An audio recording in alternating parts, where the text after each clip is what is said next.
যখন ডাকে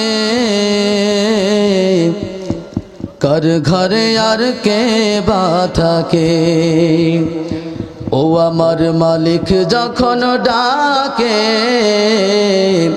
কার ঘরে আর কে বা থাকে। আমার বলি স্বজন, আমার বলি স্বজন চাই না কেউ আমাকে। মালিক যখন ডাকে কার ঘরে আর কে বা থাকে, আমার মালিক যখন ডাকে কার ঘরে আর কে বা থাকে। বাবার পরে দাদার ঘরে আছি আমি এখন, একতলা ঘর দুই তালার পর তিন তালা আসন। বাবার পরে দাদার ঘরে আছি আমি এখন, একতলার পর দুই তালা ঘর তিন তালা আসন। ও মালিক,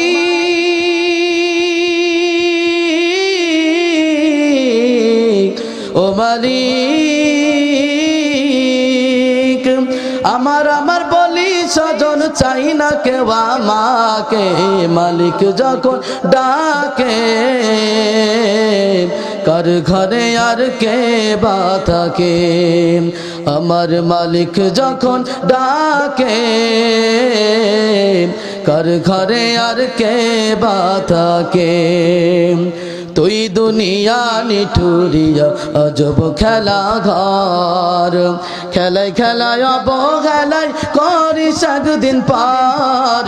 তুই দুনিয়া নিঠুরিয়া আজব খেলা ঘর, খেলায় খেলায় অবহেলায় করিস একদিন পার। ও মালিক, ও মালিক, আমার বলি স্বজন, আমার বলি স্বজন চাই না কেউ আমাকে। মালিক যখন ডাকে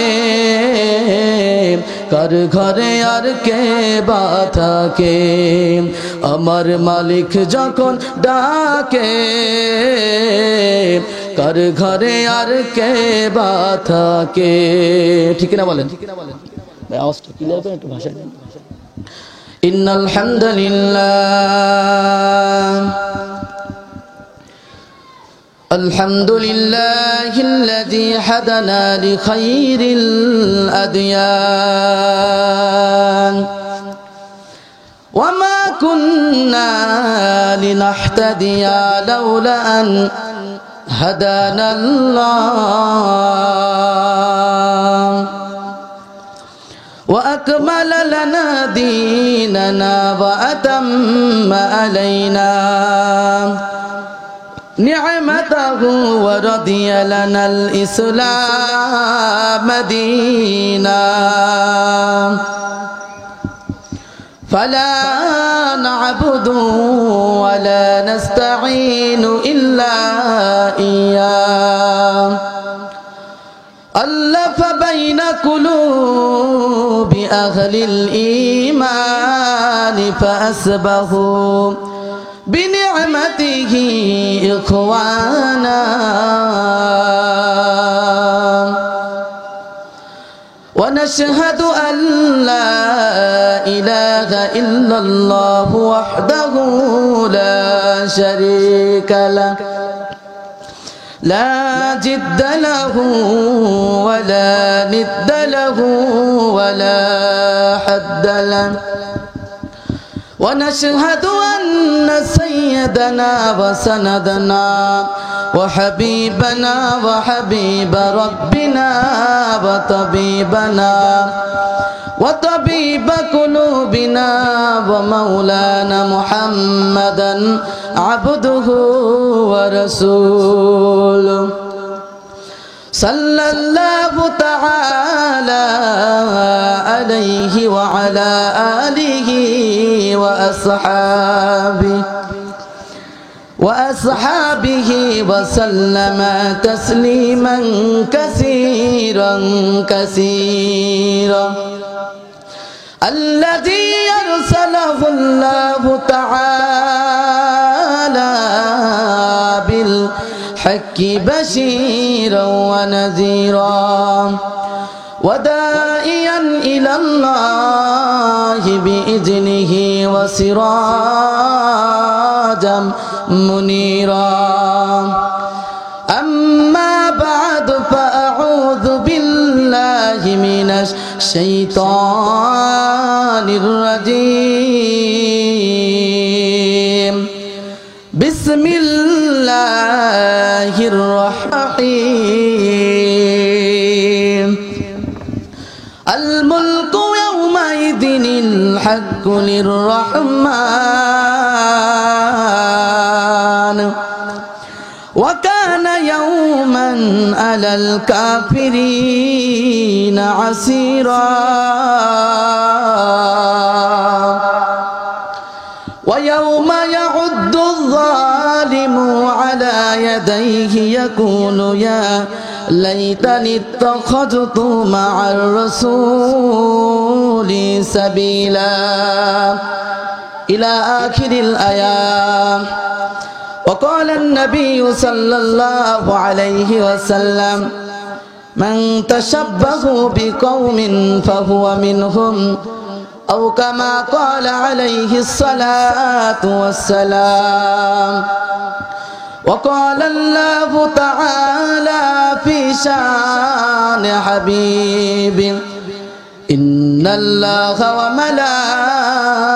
وملائكته يصلون على النبي يا أيها الذين آمنوا صلوا عليه وسلموا تسليما محبت সাথে সকলে দুরূদ ইব্রাহিম পড়ে اللهم صل على محمد وعلى آل محمد كما صليت على إبراهيم وعلى آل إبراهيم إنك حميد مجيد اللهم بارك على محمد وعلى آل محمد كما باركت على إبراهيم وعلى آل إبراهيم إنك حميد مجيد محمد آقا محمد نے आकर कुफर को मिटाया कुफर को मिटाकर सदाकत बताया बलगल उला बिकमालिही कशफत दुजा बिजमालिही सुनत जमीउ खसालिही صلوا عليه وآله وهي فلتو فله هاي وهي فلتو فله هاي जिस फूलों में बू नहीं वही दिल तो दिल नहीं है जिस दिलों में रब नहीं बलगल उला बिकमालिही कशफत दुजा बिजमालिही सुनत जमीउ खसालिही सल्लु अलैहि व आलिहि सुब्हानक ला इल्म लना इल्ला मा अल्लमतना इन्नका अंतल अलीमुल हकीम।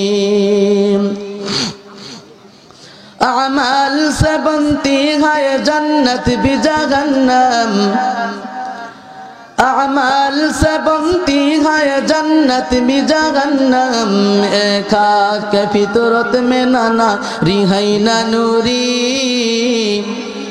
एक खाक फितरत में नाना रिहाई ना नूरी एक सच में सदन गाफिला जा शाह नबाशी एक सच में सदन गाफिला जा शाह नबाशी शायद के निगाह कुनद आगा नबाशी शायद के निगाह कुनद आगा नबाशी।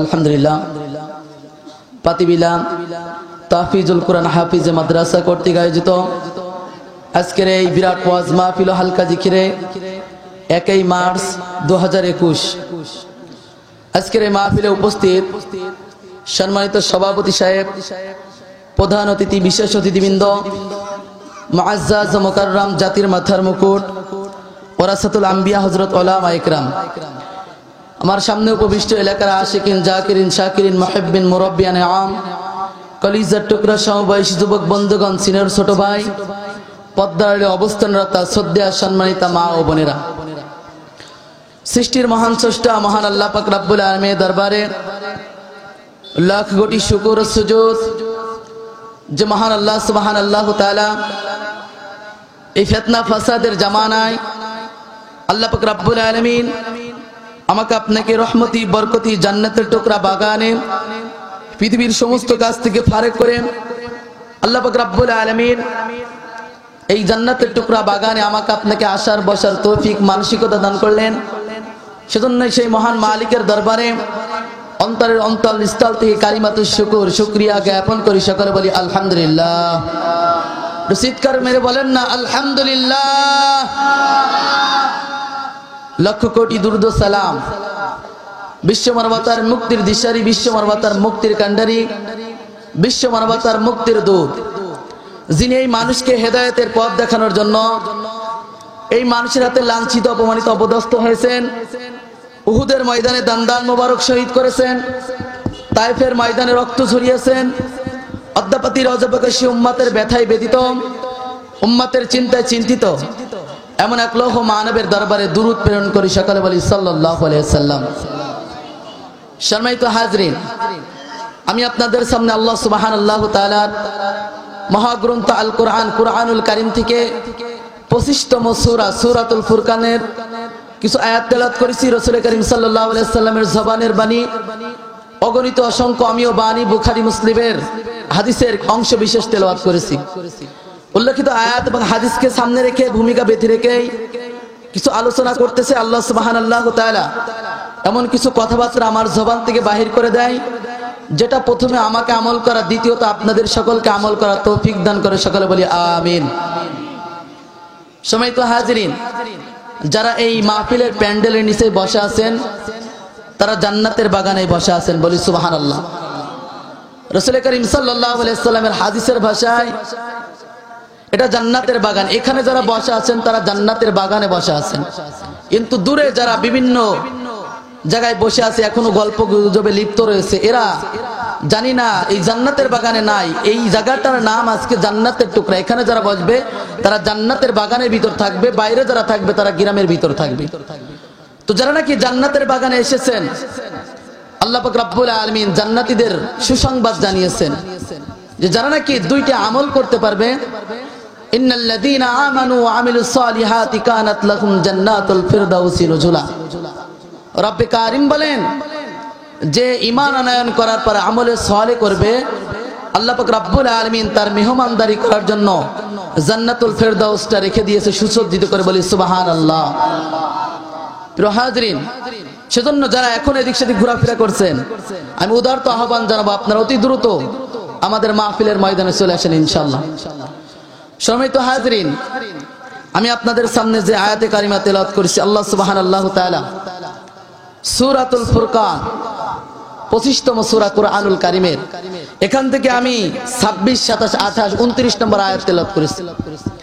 ফুরকান 25তম সূরা, কোরআনের সূরার ধারাবাহিকতা অনুযায়ী এই সূরার অর্থ হলো সত্য এবং মিথ্যার মাঝে পার্থক্যকারী। আল্লাহ সুবহানাল্লাহু তাআলা এই সূরাটা আমার আপনার নবী করিম সাল্লাল্লাহু আলাইহি সাল্লাম যখন মক্কায় অবস্থানরত অবস্থায় সূরাটা অবতীর্ণ হয়। সূরাটা মাক্কি সূরা। সূরাটার ভিতরে আল্লাহ সুবহানাল্লাহু তাআলা 77টি আয়াত তেলাওয়াত করেছেন। আল্লাহ পাক রব্বুল আলামিন এই সূরার ভিতরে 60 নম্বর আয়াতটা হলো একটি সিজদার আয়াত। আমি অধম তার ভিতর থেকে আল্লাহ সুবহানাল্লাহু তাআলার এই সূরার ভিতর থেকে 26 থেকে নিয়ে কয়টা আয়াত তেলাওয়াত করেছি।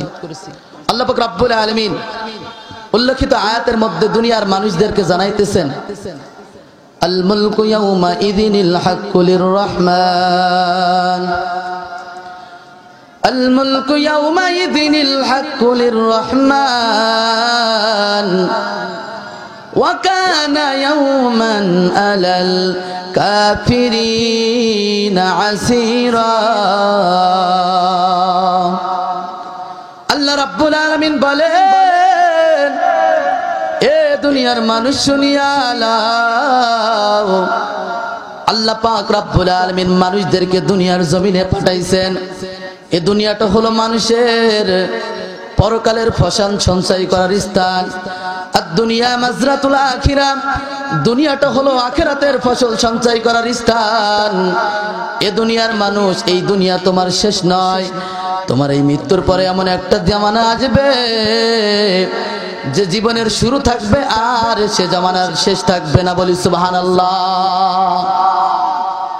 যে জীবনের শুরু হবে কিন্তু আর শেষ হবে না। দুনিয়ার জীবনই তো 70, 80, 100, 120 বছর অবস্থায় মানুষ দুনিয়া থেকে বিদায় নিয়ে যায়, কিন্তু আল্লাহ পাক রব্বুল আলামিন এমন এক জীবনের কথা বলেছেন যে জীবনের শুরু আছে আর কোনোদিন শেষ হবে না। বলি সুবহানাল্লাহ।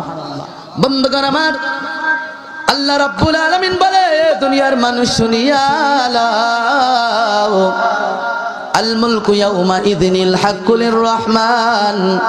সেদিন কিয়ামতের দিন, সঠিক দিন, প্রকৃত রাজত্ব হবে আমি দয়াময় আল্লাহ। বলি সুবহানাল্লাহ। ওয়া কানা ইয়াওমান আলাল কাফিরিনা আসীরা।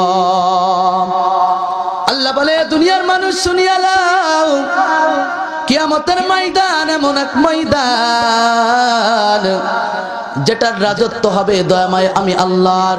ওয়া কানা ইয়াওমান আলাল কাফিরিনা আসীরা। এবং কাফেরদের জন্য সে দিনটি হবে বড় কঠিন।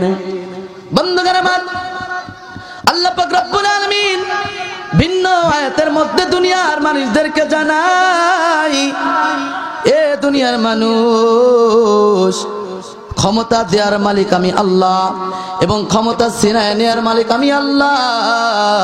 কুলিল্লাহুম্মা মালিকাল মুলকি তুতিল মুলকা মান তাশা ওয়া তানজিউল মুলকা মিম্মান তাশা ওয়া তুইজ্জু মান তাশা ওয়া তুযিল্লু মান তাশা বিয়াদিকাল খায়র ইন্নাকা আলা কুল্লি শাইইন কাদির। বলি আল্লাহু আকবার। বন্ধুগণ আমার, আল্লাহ পাক রব্বুল আলামিন বলে, দুনিয়ার মানুষ শুনিয়া লাও, ক্ষমতা দেওয়ার মালিক আমি আল্লাহ এবং ক্ষমতা থেকে নামায়া দেওয়ার মালিক আমি আল্লাহ।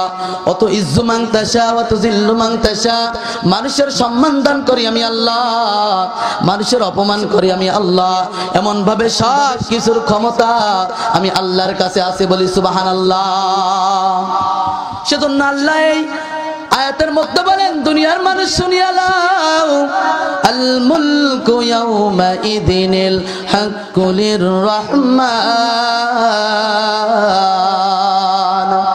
আল্লাহ বলে, সেই কিয়ামতের দিন প্রকৃত রাজত্ব হবে আমি আল্লাহর এবং কাফেরদের জন্য দিনটি হবে বড় কঠিন। সেই কিয়ামতের ময়দানের দিনটি হবে আল্লাহর। কোন দিন? এ বাদশা আকবরের তৈরি করা দিন নাই। এই যে শনি, রবি, মঙ্গল, বুধ, বৃহস্পতি, বিভিন্ন গ্রহ নক্ষত্রের নামে এই দিন নয়। আমরা প্রতিদিন নামাজের মধ্যে বলি মালিকি ইয়াউমিদ্দিন। বলি আল্লাহু আকবার। আল্লাহ পাক রব্বুল আলামিন সেই দিনের কথা এখানে বলেছেন, এ বান্দা, সেই পরকালের দিন। দুনিয়ার দিন তো অল্প হায়াত, দুনিয়া তো অল্প দিনে শেষ হয়ে যায়, কিন্তু পরকালের হায়াত কত বড়, সেই দিনের কথা আল্লাহ রাব্বুল আলামিন শুনাইতেছেন। যারা নাকি দুনিয়াদার আর যারা নাকি আখিরাতদার, আল্লাহু আকবার। এক শ্রেণীর লোক আছে দিনরাত 24টি ঘন্টা দুনিয়া দুনিয়া নিয়ে ব্যতিব্যস্ত হয়েছে, আর এক শ্রেণীর লোক আছে দিনরাত 24 ঘন্টা মালিকের তাসবিহ তাহলিল করতেছে, মালিকের গুণগান গাইতেছেন। এক শ্রেণীর লোক পরকালের পাগল, আর এক শ্রেণীর লোক হলো দুনিয়ার পাগল।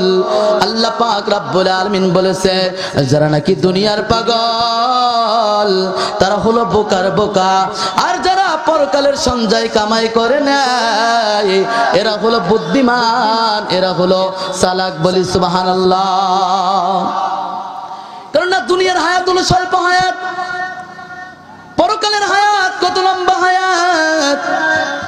আল্লাহ রাব্বুল আলামিনের কোরআনুল কারীমের ভিতর রব্বে কারীম বলেন, দুনিয়ার হায়াত তো শুরু হয় শেষ হয়ে যায়, কিন্তু পরকালের হায়াত বান্দা তোমার একবার শুরু হবে আর কোনোদিন পরকালের হায়াত শেষ হবে না। বলি সুবহানাল্লাহ।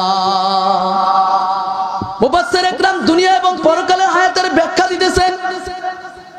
মুফাসসির ইকরাম বলেন, আল্লাহু আকবার, তাম পৃথিবীর ভিতরে মহাদেশ আছে, মহাসাগর আছে। মহাদেশ আছে 7টি, মহাসাগর আছে 5টি। সব থেকে বড় মহাসাগর হলো প্রশান্ত মহাসাগর। বৈজ্ঞানিকরা তথ্য দিয়ে বলেন এই প্রশান্ত মহাসাগরের তল হলো 36,000 ফিট। দ্বিতীয় যে মহাসাগরটা আছে আটলান্টিক মহাসাগর, আটলান্টিক মহাসাগরের গভীরতা হলো বারমুদা ট্রায়াঙ্গেলের অন্তর্গত স্থানের সবচেয়ে নিম্নতম গভীরতা হলো 33,000 ফিট। এই 33,000 ফিট এই আটলান্টিক মহাসাগরের এক দেশে হলো, এক পারে হলো লন্ডন, আর এক পারে হলো আমেরিকা।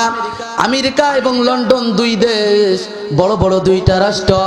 বিজ্ঞানিকরা তথ্য দিয়ে বলেন কোন বিমান যদি আমেরিকা থেকে লন্ডনের দিকে রওনা দেয় অথবা লন্ডন থেকে যদি আমেরিকার দিকে রওনা দেয়, তো বিমানটা যদি ঘন্টায় আল্লাহু আকবার 10,000 কিলোমিটার করে চলে, তো বিমানটা আমেরিকা থেকে লন্ডন অথবা লন্ডন থেকে আমেরিকায় যেতে এই বিমানটার 2 থেকে 2.5 ঘন্টা সময় লাগবে। দ্বিতীয় নম্বর মহাসাগর আটলান্টিক মহাসাগরের যদি এত দূরত্ব হয় আর এর গভীরতা যদি 33,000 ফিট হয়, বলেন তো দেখি এই সাগরের ভিতরে কত লিটার পানি আছে? বলতে পারবে কেউ? গুণা সম্ভব হবে? দুইজন ব্যক্তি জীবনে কোনোদিন রাজধানীতে যায় না, এদেরকে যদি মতিঝিলের বড় বড় বিল্ডিং এর সামনে আপনি দাঁড় করে দেন তো বিল্ডিং এর দিকে তাকাইতে তাকাইতে পিছন মুখে পড়ে যাবে, এমনটা কিনা? দুইজন ব্যক্তি বলতেছে যে এত বড় বিল্ডিং কমপক্ষে 500 ইটের কমে তো হয় না। আরেকজন বলে দূর মিয়া 500 ইট হয় নাকি, কমপক্ষে 1000 ইট লেগেছে। বলেন তো দেখি এরা কি বিল্ডিং এর প্রশংসা করলো না বদনাম করলো? বদনাম করলো। যারা নাকি ঢাকা শহরে যায় নাই, বিল্ডিং সম্পর্কে যাদের জ্ঞান নাই, তারা এর প্রশংসা করতে গিয়ে বদনাম করে ফেলবে। তেমনি ভাবে আল্লাহ রাব্বুল আলামিন এই সাগরের ভিতরে কত লিটার পানি রেখেছে জানি না। 5টা মহাসাগর 7টা মহাদেশ যদি একত্রিত করে দেয়, সমস্ত পৃথিবী পানি আর পানি। মুফাসসির ইকরাম বলে এ দুনিয়ার মানুষ, সমস্ত পৃথিবীটা যদি পানিতে পরিপূর্ণ করে দেওয়া হয় আর এর ভিতরে যদি মানুষ একটা সুই ডুবাইয়া দেয়, এই সুইটা উঠানোর পরে এই সুইয়ের মাথায় যেই পরিমাণ পানি উঠবে রে মুসলমান, এই পানিটা হলো দুনিয়ার জিন্দেগি। আর সমুদ্রের ভিতর অপুরান্ত পানি আর পানি, এই পানিটা হলো মানুষের পরকালের জিন্দেগি। বলি সুবহানাল্লাহ। এ জীবন তো ক্ষণস্থায়ী, কসু পাতার পানি, মরার পরে শুরু হবে আসল জিন্দেগানি। এই দুনিয়ার সব কিছু হায় যেতে হবে সারি, মরার পরে শুরু হবে আসল জিন্দেগানি। ভাই বলো আর বন্ধু বলো, কেউ নয় রে আপন, এই দুনিয়ার সব কিছু হয় 2 দিনের স্বপন। এ মুসলমান, দুনিয়ার হায়াত এবং পরকালের হায়াত, দুনিয়ার হায়াত দেখতে দেখতে শেষ হয়ে যায়, কিন্তু পরকালের হায়াত একবার শুরু হবে আর কোনদিন বান্দা সেই পরকালের হায়াত তোমার শেষ হবে না। বলি সুবহানাল্লাহ। আল্লাহ রাব্বুল আলামিন সেই পরকালের কথা বলতেছেন দুনিয়ার মানুষ। আল মুলকু ইয়াউমা ইযিনিল হাক্কু লিররহমান। এ দুনিয়ার মানুষ শুনিয়া লাও, সেদিন প্রকৃত রাজত্ব হবে আমি দয়াময় আল্লাহর। দুনিয়ার কোন রাজা বাচ্চার রাজত্ব থাকবে না, দুনিয়ার যত বড় প্রতাপশালী বাচ্চা হোক কারো রাজত্ব থাকবে না, আল্লাহ পাক রব্বুল আলামিনের রাজত্ব থাকবে। দুনিয়ার কোন শক্তিশালী মানুষের রাজত্ব সেদিন থাকবে না। আল্লাহ বলছেন ওয়ায়াউমান ওয়া কানা ইয়াউমান আলাল কাফিরিনা আসিরা, এবং কাফেরদের জন্য দিনটা হবে বড় কঠিন। আল্লাহ বলেন কাফেরদের জন্য সেই দিনটা হবে বড় কঠিন, কেননা কাফেররা তাদের দুনিয়ায় মন চাই জিন্দেগি চালাইছেন। কিয়ামতের ময়দানে যে মালিকের সামনে তাদেরকে ধরা খাওয়া লাগবে, মালিকের কাছে জবাব দেওয়া লাগবে। বন্ধুগণ আমার, এ মুসলমান পদ্মার অন্তরালের মা, আল্লাহ রাব্বুল আলামিন আহকামুল হাকিমিন কিয়ামতের ময়দানের তথ্য দিয়ে বলেন, সেদিন কিয়ামতের ময়দানে প্রকৃত রাজত্ব হবে আমি দয়াময় আল্লাহর। ওয়া কানা ইয়াউমান আলাল কাফিরিনা আসিরা, এবং কাফেরদের জন্য দিনটা হবে বড় কঠিন। ওয়া ইয়াউমা ইয়াউদ্দু যালিমুন, জালেম সম্প্রদায় সেদিন আলা ইয়াদাইহি তাদের হাত ধ্বংসন করতে করতে বলবে ইয়াকুলু ইয়া লাইতানি ইত্তাখাযতু মা'আর রাসূলি সাবিলা। বলে জালেম সম্প্রদায় সেদিন নিজের হাত দংশন করতে করতে, নিজের হাত কামড়াইতে কামড়াইতে বলবে আয়া লাইতানি হায় আফসোস আত্তাখিযু মা'আর রাসূলি সাবিলা, আমি যদি সেদিন রসুলের পথ অবলম্বন করতাম, রসুলের সুন্নাত মেনে চলতাম, রসুলের আদর্শ মেনে চলতাম, তাহলে আজ মালিকের দরবারে ধোয়া খাতা লিখতো না। ইয়া ওয়াইলাতা লাইতানি লাম আত্তাখিয ফুলালান খলিলা। এই কাফেররা সেদিন বলবে হায় আমাদের দুর্ভোগ, হায় আমাদের দুর্ভোগ, আমি যদি অমুককে বন্ধুরূপে গ্রহণ না করতাম, যদি আমার নেতা নেত্রীর কথা না শুনে ওই যে মসজিদের ইমামের কথা শুনতাম, ওই মাদ্রাসার হুজুরদের কথা শুনতাম, তাফসীরুল কুরআন মাহফিল দে কত আমাদেরকে জাহান্নামের কথা বলেছে আমরা শুনি না, জাহান্নামের কথা আমরা বিশ্বাস করি নাই, পরকাল জিন্দেগিতে মালিকের সামনে যেতে হবে এটা আমরা বিশ্বাস করি নাই। হাই যদি সেদিন আমরা বিশ্বাস করতাম, হায় আমাদের দুর্ভোগ, সেদিন যদি অমুককে বন্ধুরূপে না মানতাম, তাহলে মালিকের দরবারে আজ ধরা খাওয়া লাগতো না। লাকাদ আদাল্লানি আনিয যিকরি বাদা ইয জানি ওয়া কানা শাইতানু লিল ইনসানু খাযুলা। সেদিন কাফেররা বলবে হায় আমাদের দুর্ভোগ, হায় আফসোস, আমাদের কাছে উপদেশ আসার পর সে আমাকে তা থেকে বিভ্রান্ত করেছে। শয়তান বিপদকালে মানুষকে ধোঁকা দেয়। আল্লাহ রাব্বুল আলামিন এই আয়াতগুলোর ভিতরে ব্যাখ্যা বললাম, আয়াতের একটা শানে নুজুল আছে। শানে নুজুলটা বললে আপনারা বিষয়টা বুঝতে পারবেন যে আল্লাহ পাক রব্বুল আলামিন এই আয়াতগুলো অবতীর্ণ করার কারণ কি। তো আয়াতের শানে নুজুল হলো আল্লাহ রাব্বুল আলামিন তাফসীর ইবনে কাসির রাহমাতুল্লাহ আলাইহি তার তাফসীরের মধ্যে এনেছেন। এমনকি নতুন একটা তাফসীর গ্রন্থ বেরিয়েছেন আনোয়ারুল কোরআন, এর ভিতরে তাফসীর কারকরা এই শানে নুজুলটা এনেছেন যে মক্কা মদিনার বুকে এই উকবা বিন আবু মুহিতের জন্য এই আয়াতটা নাজিল হয়েছে। বলে উকবা ইবনে আবু মুহিত কাফেরদের বড় একজন সর্দার ছিল। সে সিরিয়ার মধ্যে ব্যবসা করার জন্য গেছে। তো সিরিয়ার মধ্যে ব্যবসা করার পর তার যে ব্যবসার যে লাভ হয়েছে, বলে প্রতিবার যে লাভ হয় তার থেকে 3 গুণ লাভে সে বিক্রি করেছে। উকবা ইবনে আবু মুহিত সিরিয়ার মধ্যে যখন ব্যবসা করতে গেছে, কাফেরদের একজন বড় নেতা, তো ব্যবসা করার পর দেখতেছে যে লাভ হওয়ার কথা ছিল তার থেকে 3 গুণ লাভ হয়ে গেছে।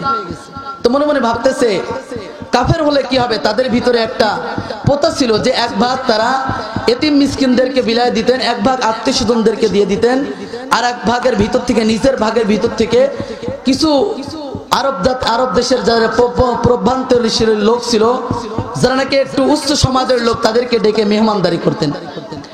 উকবা ইবনে আবু মুহিত এবার ব্যবসা করে আসার পর দেখতেছে তার লাভ 3 গুণ হয়ে গেছে। মনে মনে ভাবতেছে, আল্লাহ পাক রব্বুল আলামিন জামাকে ব্যবসায় এত লাভবান করেছে, যাই বাড়ির দিকে যাওয়ার পর ব্যবসার খুশিতে তার যে কাফেরদের যে সর্দাররা ছিল, তার যে গণ্যমান্য নেতারা ছিল, তাদেরকে ডেকে বলছে, এ কাফেরদের নেতারা, আমি তো ব্যবসায় লাভবান হয়ে গেছি, 3 গুণ লাভবান হয়েছি, বলো তো দেখি, আমি আরব দেশের যারা উচ্চ বংশের লোক আছে তাদেরকে একটু মেহমানদারি করাতে চাই, বলো তো দেখি কাদেরকে মেহমানদারি করলে একটু ভালো হয়।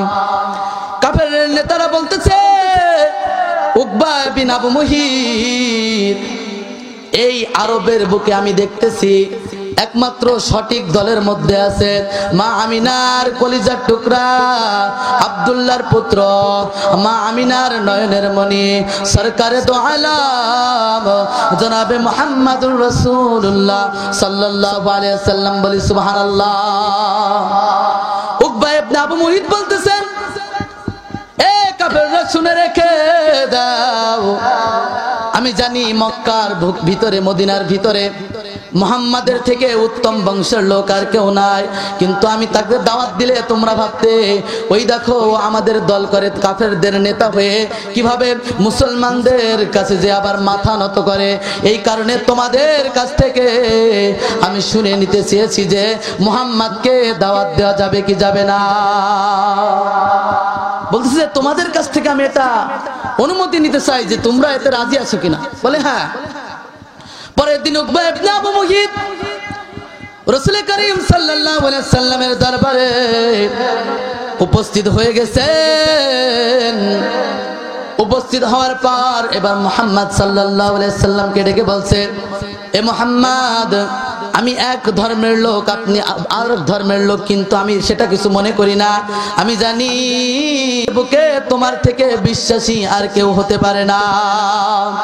এ মুহাম্মদ, আমি আগামীকাল আমার বাসায় তোমাকে একটু মেহমানদারি করার জন্য দাওয়াত করতেছি। আগামীকাল তুমি আমার বাসায় একটু মেহমানদারি করবা। রাসূল করিম সাল্লাল্লাহু আলাইহি সাল্লাম এবার সাহাবীদের নিয়ে বসা অবস্থায় আছে। কিছু কিছু সাহাবী একটু মনস্তবাদ করতেছেন না, সে তো কাফের, তার বাড়ি দাওয়াত কি করে খাবো। রাসূল করিম সাল্লাল্লাহু আলাইহি সাল্লাম দাওয়াত গ্রহণ করে ফেলেছেন। আগামীকাল দাওয়াত খাওয়ার জন্য উকবার বাড়িতে পয়গম্বর যাবেন। পরের দিন হয়ে গেছে। এই অবস্থার পর উকবা ইবনে আবু মুহিত সমস্ত খানা পিনা মেহমানদারি করে ফেলেছে। মেহমানদারি করার পর খানা দানার টাইম হয়ে গেছে। এই অবস্থার ভিতরে রাসূল করিম সাল্লাল্লাহু আলাইহি সাল্লাম সাহাবীদের নিয়ে উকবার বাড়ির দিকে রওনা করেছে। উকবার বাড়ি যাওয়ার পর দেখতেছে উকবা ইবনে আবু মুহিত খানা পরিবেশন করে বসে আছে। পয়গম্বর আলাইহিস সালাতু ওয়াস সালামদেরকে মেহমানদারি করার জন্য বসে আছে। এই অবস্থার ভিতরে রাসূল করিম সাল্লাল্লাহু আলাইহি সাল্লাম তার সাহাবীদেরকে নিয়ে খানার প্লেটে বসে গেছেন। ইতিমধ্যে জিবরাইল আলাইহিস সালাতু ওয়াস সালাম, আল্লাহ রাব্বুল আলামিন আসমান থেকে বলতেছে, যাও যাও জিবরাইল, ও জিবরাইল, আমার পয়গম্বরের কাছে চলে যাও, যে বলো উকবা যতক্ষণ পর্যন্ত ইসলাম গ্রহণ না করবে ততক্ষণ পর্যন্ত উকবার বাড়ি মেহমানদারি আমার নবী যেন না খায়। জিবরাইল আলাইহিস সালাতু ওয়াস সালামের মাধ্যম দিয়ে আল্লাহ রাব্বুল আলামিন আসমান থেকে ওহী নাযিল করলেন যে পয়গম্বর যতক্ষণ পর্যন্ত কালেমা না পড়বে, মুসলমান না হবে, ততক্ষণ পর্যন্ত ওর বাড়ি এক লুকমা খানাও খাওয়া যাবে না। এই অবস্থার ভিতরে উকবা রাসূল করিম সাল্লাল্লাহু আলাইহি সাল্লাম এই অবস্থা দেখে খানা খাইতে যাবে, এই অবস্থার ভিতরে জিবরাইল আলাইহিস সালামের মাধ্যম দিয়ে আল্লাহ পাক রব্বুল আলামিন তাকে এই সংবাদটা পৌঁছায় দিলেন। বন্ধুগণ আমার, এ মুসলমান পদ্মার অন্তরালের মা, রাসূল করিম সাল্লাল্লাহু আলাইহি ওয়াসাল্লাম আমার আপনার নবী, ওই মদিনার পয়গম্বর এই অবস্থার ভিতর উকবাকে ডেকে বলছে, উকবা বিন আবু মুহিত, যতক্ষণ পর্যন্ত তুমি ইসলাম গ্রহণ না করবে আমার আল্লাহ রাব্বুল আলামিন এক লুকমা খানা খাওয়ার অনুমতি তোমার বাড়িতে দেয় নাই। এ উকবা, তুমি কালেমা পড়ে নাও, কালেমা পড়ে নাও, কালেমা যদি পড়িয়া নাও আমরা তোমার বাড়ি মেহমানদারি করব। এখানে একটা কথা হলো, দিনের নবীকে যদি কেউ সম্মান করে, মহাব্বত করে, তো আল্লাহ রাব্বুল আলামিন সে যদি বিধর্মী হয়, দুনিয়ায় তার প্রতিদান আল্লাহ তাকে দিয়ে দিবেন।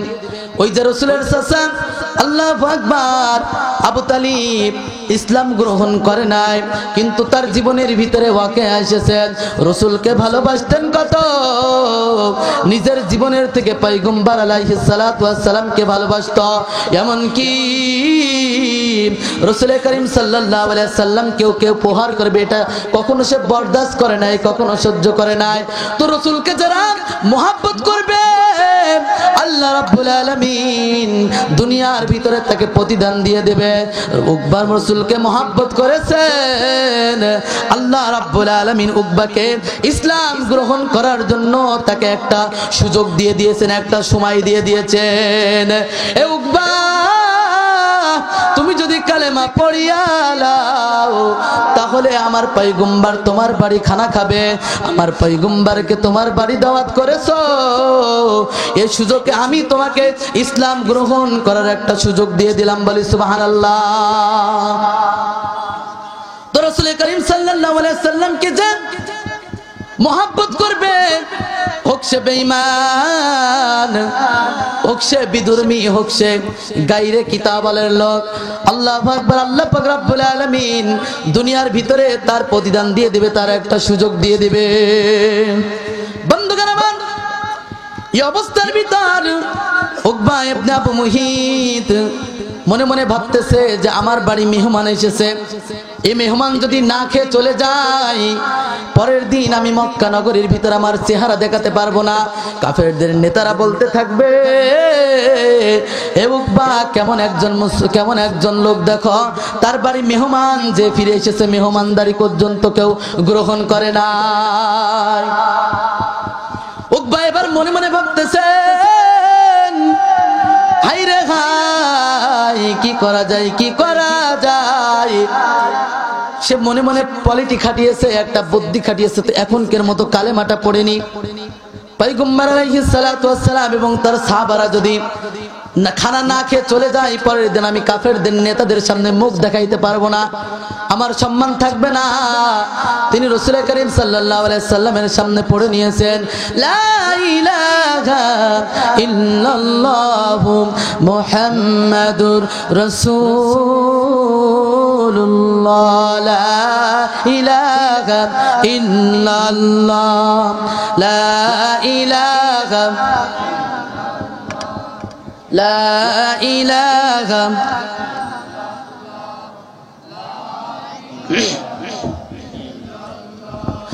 লা ইলাহা ইল্লাল্লাহ, লা ইলাহা ইল্লাল্লাহ, লা ইলাহা ইল্লাল্লাহ, লা ইলাহা লা ইলাহা।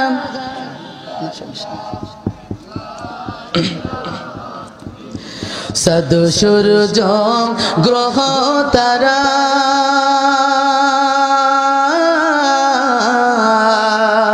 আমার আল্লাহ নামের পাগল পারা, সদ সূর্য গ্রহ তারা আমার আল্লাহ নামের পাগল পারা, আমার আল্লাহ নামের এতই মায়া, আল্লাহ নামের লুকিয়ে রাখছেন যেই আল্লাহ লা ইলাহা ইল্লাল্লাহ লা ইলাহা লা ইলাহা ইল্লাল্লাহু মুহাম্মাদুর রাসূলুল্লাহ। বন্ধুগণ আমার, এ মুসলমান পদ্মার অন্তরালের মা, আল্লাহ রাব্বুল আলামিনের হাবিব এবার উকবা যখন কালেমা পড়ে নিয়েছেন, নবী আমার মেহমানদারি গ্রহণ করেছে, খানা খাইতেছে। খানা খাওয়ার পর এক পর্যায়ে উকবাকে বলতেছে, চাচা আপনি তো ইসলাম গ্রহণ করেছেন, এখন তো আপনার জন্য ইসলামের শরহি মাসলা মাসাইল গুলো শিখতে হবে, শুধু কালেমা পড়লে হবে না, আগামী কাল আমাদের দরবারে আপনি উপস্থিত হবে। এদিকে কাফেরদের বড় বড় নেতা Abu Jahl, Utbah, Shaybah, Umayyah bin Khalaf, তারা মনে মনে ভাবতেছেন উকবা বিন আবু মুহিত বলি ইসলাম গ্রহণ করেছে। অন্যান্য কাফেররা বলেন, শুনছো শুনছো কি ঘটনা ঘটেছে, উকবা মুহাম্মদকে দাওয়াত করে নিয়ে মেহমানদারি করাইছে, শুধু তাই নাই ইসলাম গ্রহণ করেছে, সে মুসলমানদের দলে চলে গেছে। উকবার কাছে যে উকবার একেবারে কাছের বন্ধু হলো উমাইয়া, বলে যে উমাইয়া বিন খালদ হলো উকবার কাছের একজন বন্ধু, বলে ওয়ে উমাইয়া। উমাইয়া বলে, উকবা কিসের জন্য তুমি নাকি কালেমা পড়েছ, তোমার বাড়ি অনুষ্ঠান করে নাকি পয়গম্বর আলাইহিস সালাতু ওয়াস সালামের ইসলাম ধর্ম গ্রহণ করেছ? উকবা বলে, না না, রাসূল করিম সাল্লাল্লাহু আলাইহি সাল্লামকে আমি দাওয়াত দিয়েছিলাম মেহমানদারি করার জন্য, আমি ইসলাম গ্রহণ করার জন্য কালেমা পড়ি নাই। আমি তাদের মেহমানদারি থেকে তারা উঠে যাবে, তারা আমার মেহমান এসে তা বাড়ি থেকে ফিরে যাবে, এটা আমি বরদাস্ত করতে পারবো না, এই কারণে আমি কালেমা পড়েছি। এরা মুসলমান আমাদের সমাজে আছে কিনা? হ্যাঁ, যারা বিভিন্ন কায়দায় তাদের দলকে বাঁচানোর জন্য, তাদের অবস্থান, তাদের সম্মানটা টিকিয়ে রাখার জন্য কালেমা পড়ে, কিন্তু ঈমান গ্রহণ করার জন্য কালেমা পড়ে না। বন্ধুগণ আমার, পরিপূর্ণ ঈমানদার হওয়ার জন্য তিনটা পয়েন্ট লাগবে। একটা হলো ইকরার বিল লিসান, 2 নম্বর হলো তাসদিক বিল জিনান, 3 নম্বর হলো আমাল বিল আরকান। এ বন্ধু, ইকরার বিল লিসান, জবান দ্বারা কালেমাকে আপনি পড়ে নিয়েছেন, তাসদিক বিল জিনান যদি অন্তরে স্থাপন না করেন আপনি খাঁটি মুসলমান হতে পারবেন না। 3 নম্বর কাজ হবে আমাল বিল আরকান, এ মুসলমান কাজের দ্বারা সেটা দেখিয়ে দিতে হবে আপনি একজন প্রকৃত ঈমানদার, ঠিক কিনা বলেন? শুধু কালেমা পড়লে মুসলমান হওয়া যাবে না। উকবা বলতেছে, আমি ইসলাম গ্রহণ করার জন্য কালেমা পড়ি নাই, আমি তার মেহমানদারি গ্রহণ করবে এর জন্য ইসলাম গ্রহণ করেছি। কাফেরদের নেতারা বলে, না না, এটা আমরা কখনো বিশ্বাস করব না। যদি যেই মুহাম্মাদের চোখের দিকে তাকিয়ে, যেই নবীর মুখের দিকে তাকিয়ে এ উকবা তুমি ইসলাম গ্রহণ করেছ, সেই নবীর মুখের পর যদি তুমি থুতু নিক্ষেপ করতে পারো এ উকবা, তাহলে আমরা মক্কার কাফেররা মেনে নেব তুমি ইসলাম গ্রহণ করো না। পরের দিন সকালবেলা নবী আমার সাহাবীদেরকে বসা মসজিদের নববীর ভিতরে, এমন অবস্থার ভিতর নবী আমার উকবাকে দেখে দূর থেকে মুস্কি মুস্কি হাসতেছে। সাহাবীরা আনন্দে আত্মহারা, আজকে উকবার মতো কাফের ইসলাম গ্রহণ করবে, রাসূলের হাতে হাত দিয়ে ইসলাম গ্রহণ করবে। কাফেরদের তো আল্লাহু আকবার, মুসলমানদের অন্তরে এত শান্তি। নবী আমার মনে মনে দোয়া করেন, ও আল্লাহ, তায়েফের ময়দানে আমি রক্ত ঝরিয়েছি, আমার কোনো দুঃখ নাই। উহুদের ময়দানে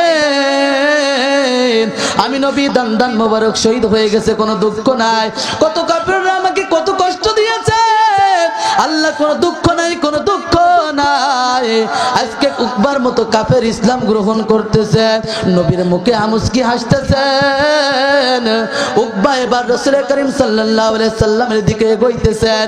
ওই যে মনে মনে খেয়াল, আল্লাহু আকবার। উকবা তার নেতাদের কথা শুনবে, যে নেতারা বলেছে যে মুহাম্মাদের নজরের দিকে, চেহারার দিকে তাকিয়ে তুমি ইসলাম গ্রহণ করেছো রে উকবা, সেই মুহাম্মাদের মুখের উপর যদি থুতু নিক্ষেপ করতে পারো তাহলে মেনে নেব তুমি আমাদের ধর্মে আছো, ইসলাম ধর্ম গ্রহণ করে না। কার মুখের উপর থুতু মারতে যায়? কপাল পোড়া উকবা। আমার নবী দূর থেকে উকবাকে দেখে মুস্কি মুস্কি হাসতেছে। সাহাবীরা আনন্দে আত্মহারা। আমাদের দলের ভিতরে কাফেরদের আরেকজন সর্দার আমাদের দলের ভিতরে আসবে, ইসলাম অতি তাড়াতাড়ি বিজয় হয়ে যাবে, এই মনে আশা নিয়ে রাসূল এবং সাহাবীরা উকবার দিকে তাকিয়েছেন। ওদিকে উকবা মনে মনে ভাবে, আমি নবীর কাছে যে আমি তার মাসলা মাসাইল বায়াত গ্রহণ করব না, আমি আমার নেতাদেরকে খুশি করে ওই মুহাম্মাদের মুখের উপর থুতু নিক্ষেপ করব বলে নাউজুবিল্লাহ। এ বন্ধু, এ দুনিয়া চিরস্থায়ী, একদিন থাকবে না। এই দুনিয়া একদিন ধ্বংস হয়ে যাব, আমি আপনি চিরস্থায়ী থাকবো না। আজ এই ওলামায়ে কেরামদেরকে নিচে নামানোর জন্য তুমি তোমার দলের কথা শুনতেছ, তুমি তোমার নেতার কথা শুনতেছ, কোরআনের বিধান বাদ দিয়ে ইসলাম কোন দিকে যাইতেছে তোমার দেখার কোনো টাইম নাই। তোমার মনের ভিতরে একটা ধারণা, আমার দল ঠিক টাকা রাখবে, আমার নেতাকে খুশি করা লাগবে, ঠিক কিনা বলেন? বন্ধুগণ আমার, উকবা ইবনে আবু মুহিত এবার রাসূল করিম সাল্লাল্লাহু আলাইহি সাল্লামের নিকটে উপস্থিত হয়েছেন।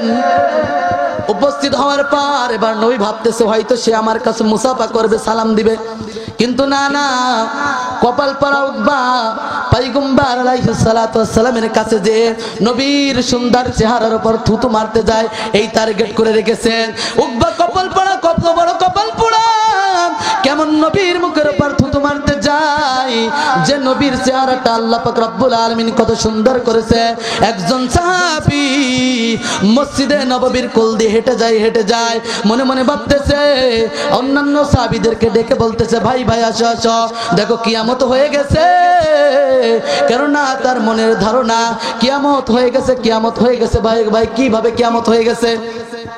বলে দেখো না, ওই যে আসমানের চন্দ্রটা মসজিদে নববীর ভিতর খুলে পড়ে গেছে। তার মনের ধারণা, পাহাড়ে ফার जाएंगे जमी पर जलजला होगा, मोहम्मद तख्त पर होगा, अदालत पर खुदा होगा, मोहम्मद तख्त पर होगा, अदालत पर खुदा होगा। पहाड़े फर जाएंगे जमी पर जलजला होगा, मोहम्मद तख्त पर होगा, अदालत पर खुदा होगा, मोहम्मद तख्त पर होगा, अदालत पर खुदा होगा। সাহাবী বলে দেখো না, কিয়ামত যেদিন হবে আসমানের চন্দ্র সূর্যটা খুলে পড়ে যাবে। ওই না দেখো মসজিদে নববীর ভিতরে আসমানের চন্দ্রটা খুলে পড়ে গেছে। সাহাবীরা এসে দেখেন আসমানের চন্দ্রটা খুলে পড়ে নাই, আমার আপনার দয়াল নবী মসজিদের মধ্যে বসে আছে। বলি সুবহানাল্লাহ। কেমন সুন্দর চেহারা আল্লাহ রাব্বুল আলামিন আমার আপনার নবীকে দান করেছেন। শুধু তাই নয়, আল্লাহ পাক রব্বুল আলামিনের একজন সাহাবী আনাস ইবনে মালিক রাদিয়াল্লাহু আনহু, রাসূলের একজন প্রসিদ্ধ সাহাবী, রাসূল করিম সাল্লাল্লাহু আলাইহি সাল্লামকে একদিন মেহমানদারি করার জন্য আনাস ইবনে মালিক তার বাসার ভিতরে নিয়ে গেছে। আমার আপনার নবী মেহমানদারি করার জন্য একটা ঘরের ভিতরে বসা আছে।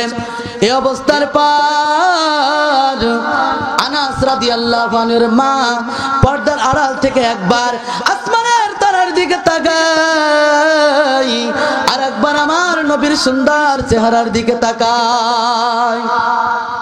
আনাস রাদিয়াল্লাহু আনহু এবার তার মাকে ডেকে বলে, মা তুমি কিসের জন্য একবার আসমানের চন্দ্রের দিকে তাকাও আর একবার আমার নবীর দিকে তাকাও। আনাসের মা বলছে, আনাস শুনিয়া নাও, আমি একবার আসমানের চাঁদের দিকে তাকাইলাম আর একবার আমার সুন্দর নবীর চেহারার দিকে তাকাইলাম। আল্লাহর কসম কে বলতেছি, আসমানের চন্দ্রের ভিতর কালো কালো কি যেন দাগ দেখা যাইতেছে, কিন্তু সে আল্লাহর কসম ও আনাস, আসমানের চন্দ্রের ভিতরে কালো কালো দাগ দেখলাম, কিন্তু আমার নবীর চেহারার ভিতরে আমি কোনো দাগ দেখতে পাইতেছি না। বলি সুবহানাল্লাহ। বনের পশু চিনলা যারা চিনল নাই মানুষ তারে, বনের পশু চিনলা যারা চিনল নাই মানুষ তারে। আবু জেহেল লাগাবেরা ওরা মন্দ কাজে ছিল সেরা, ওরা আমার নবীকে দায়ী অপবাদ কাফের বেদিন পাথর মারে, চিনল নাই মানুষ তারে, বনের পশু চিনল যারে চিনল নাই মানুষ তারে।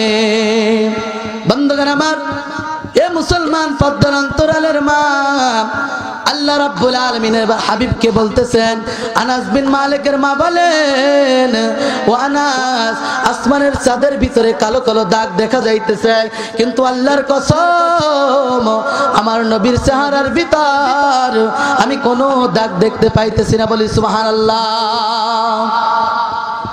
এমন নবীর চেহারার ভিতর উকবা কপাল পড়া থুতু মারতে যায়।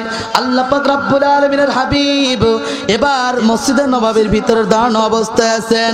উকবা ইবনে আবু মুহিত রাসূল করিম সাল্লাল্লাহু আলাইহি সাল্লামের সামনে যাওয়ার পর কপাল পোড়া আমার নবীর চেহারার দিকে টার্গেট করে থুতু মেরে দিয়েছে। বলি নাউজুবিল্লাহ।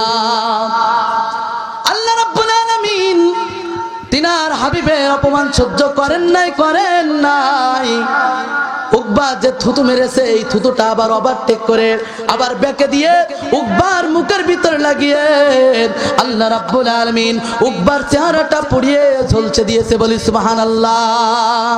আমার আপনার নবী এবার মনের ভিতরে কষ্ট নিয়ে বসা অবস্থায় আছেন, মনে মনে দুঃখ করেন, আল্লাহ উকবা আমাকে দাওয়াত দিয়ে নিয়ে যে মেহমানদারি করেছেন, সাহাবীদের সামনে কালেমা পড়েছে, সেই উকবা আমার বাড়ি এসে আমার মুখের উপর থুতু মেরে তার আবু জেহেল উতবা সাহেবাদেরকে খুশি করার জন্য আমি রাসূলের মুখের উপর থুতু মেরেছে। আমার আপনার নবী ভরাক্রান্ত মন নিয়ে মনের ভিতরে কষ্ট নিয়ে নবী আমার বসা অবস্থায় আছে। এই অবস্থার ভিতর আল্লাহ রাব্বুল আলামিন কুরআনুল কারীমের 25তম সূরা সূরাতুল ফুরকানের 26 নম্বর আয়াত থেকে শুরু করে নিয়ে নাজিল করে নবীকে সান্ত্বনা দিয়ে বলেন, আল মুলকু ইয়াউমা ইযিনিল হাক্কুলির রহমান ওয়া কানা ইয়াউমান আলাল কাফিরিনা আসীরা। ও নবী, সেদিন কিয়ামতের দিন প্রকৃত রাজত্ব হবে আমি আল্লাহর। ওয়া কানা ইয়াউমান আলাল কাফিরিনা আসীরা। এবং ওই উকবা আবু জেহেল আবু তালিবদের জন্য ওই দিনটা হবে বড় কঠিন। ওয়া ইয়াউমা ইয়াউদ্দু যালিমু, জালেম সম্প্রদায় সেদিন ইয়াদাইহি ইয়াকুলু ইয়া লাইতানি ইত্তাখাযতু মা'আর রাসূলি সাবিলা। এই জালেম সম্প্রদায় যাদের কাছে কালেমার দাওয়াত আসার পর যারা কালেমা পড়েছে কিন্তু ঈমানটা টিকায় রাখতে পারে নাই, ঈমানটা গ্রহণ করে রাখতে পারে নাই, এই জালেম সম্প্রদায় সেদিন নিজেদের হাত দংশন করতে করতে বলবে, ইয়াকুলু ইয়া লাইতানি ইত্তাখাযতু মা'আর রাসূলি সাবিলা। আয় আফসোস, সেদিন যদি রাসূলের পথ অবলম্বন করতাম, নবীর কাছে কালেমা পড়েছিলাম, দিয়েছিলাম, কিন্তু নবীর কাছে যে আবার থুতু মেরে কালেমার টিকিটটা জ্বালায় বাতিল করে দিয়েছিলাম। আয় আফসোস, সেদিন এটা যদি না করতাম তাহলে আমাদের এই অবস্থা আজ পড়তে হলো না। ইয়া ওয়াইলাতা লাইতানি লামাত্তাকিজ ফুলালান খলিলা। হায় আমার দুর্ভোগ, উকবা সেদিন বলবে হায় আমার দুর্ভোগ, আমি যদি Abu Jahl, Utba, Saiba, Umayya বিন খালকে যদি ফুলালান খলিলা তাদেরকে যদি বন্ধু বলে মনে না করতাম। লাকাদ আদাল্লানি আনিজ যিকরি বাদা ইজ জানি ওয়া কানা শাইতানু লিল ইনসানি খাযুলা। হায় আমার দুর্ভোগ, হায় আমার আফসোস, আমার কাছে উপদেশ আসার পর লাকাদ আদাল্লানি আনিজ যিকরি, আমার কাছে উপদেশ আসার পর বাদা ইজ জানি ওয়া কানা শাইতানু লিল ইনসানু খাযুলা, আমার কাছে উপদেশ আসার পর শয়তান সেটা থেকে আমাকে গাফেল করে রেখেছিল, বিভ্রান্ত করেছিল। শয়তান মানুষকে বিপদকালে নিশ্চয় ধোঁকা দেয়। আল্লাহ রাব্বুল আলামিন এই আয়াতের শানে নজুল হলো উকবা ইবনে আবু মুইতের উপরে। আল্লাহ পাক রাব্বুল আলামিন তাকে টার্গেট করে এই সূরাতুল ফুরকানের 26 থেকে নিয়ে 29 নম্বর আয়াত করেছেন। এ বন্ধুগণ, তাহলে সেই কিয়ামতের দিন প্রকৃত রাজত্ব হবে আমার আল্লাহর। ওয়া কানা ইয়াওমান আলাল কাফিরিনা আসিরা, এবং কাফেরদের জন্য সেই দিনটা হবে বড় কঠিন। বন্ধুগণ আমার, সেজন্য এই দুনিয়া আমার আপনার চিরস্থায়ী না, পরকাল জিন্দেগি আমাকে আপনাকে যেতে হবে, যে জিন্দেগির একদিন শুরু হবে আর শেষ হবে না। বন্ধুগণ আমার, সেজন্য আসুন আজ আমরা যেখানেই থাকি, যেভাবেই থাকি, রসুলের আদর্শ মেনে নিতে হবে, আল্লাহ পাক রব্বুল আলামিনের কোরআনের আইনকে মেনে নিতে হবে, রসুলের আদর্শকে মেনে নিতে হবে। তাহলেই শান্তি, তাহলেই মুক্তি। দুনিয়ায়ও আমি আপনি শান্তিতে থাকবো, পরকাল জিন্দেগিতে আল্লাহ পাক রব্বুল আলামিন তো বলেছেন, ইন্নাল্লাযীনা আমানু ওয়া আমিলুস সালিহাতি কানাত লাহুম জান্নাতুল ফিরদাউসি নুজুলা। যারা ঈমান আনয়ন করার পর আমলে সালেহ করবে, আল্লাহ সুবহানাল্লাহু তাআলা তাদের মেহমানদারি করার জন্য জান্নাতুল ফিরদাউসটা রেখে দিয়েছেন, বলি সুবহানাল্লাহ। বন্ধুগণ আমার, সেজন্য আসুন আল্লাহ সুবহানাল্লাহু তাআলা আজকের এই মাহফিলকে কবুল করে নেয়, আমন্ত্রিত ওলামা ইকরামদেরকে কবুল করে নেয়, এবং আজকের যে আলোচনা রাখলাম আল্লাহ সুবহানাল্লাহু তাআলা প্রথমে আমাকে, দ্বিতীয়ত আপনাদেরকে এর উপর আমলে জিন্দেগি করার তৌফিক দান করে। সকলে বলি আমিন। আখিরু দাওয়ানা আলহামদুলিল্লাহি রাব্বিল আলামিন। সকলে আমার জন্য দোয়া করবেন, আপনাদের জন্য।